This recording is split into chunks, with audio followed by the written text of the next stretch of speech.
Kaya po guys, iwasan na lang po natin yung mga ganyang activity po or mga ganyang gawain po.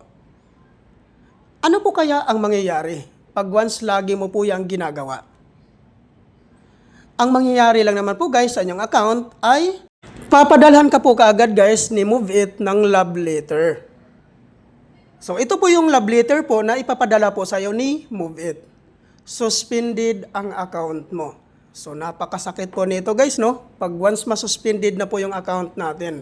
Dahil hindi na po natin alam kung kailan po tayo pwedeng makakabalik po sa MoveIt.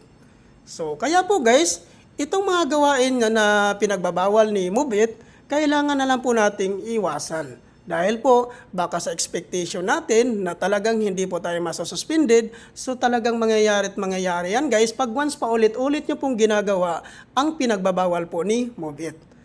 Gawin na lang po natin ang tama. Hindi naman po pinagbabawal po guys na mag-cancel ng booking. Kaya kailangan lang po ay limitahan nyo lang po ang pag-cancel ng booking po guys. Pag once palagi po tayong nagka-cancel at sunod-sunod na pag-cancel, ang mangyayari po kasi guys, pasok po kayo sa fraud na extreme cancellations. Basahin lang po natin sa baba guys, no? Na-detect ng system na ang inyong MoveIt Rider account ay sobrang daming cancellations.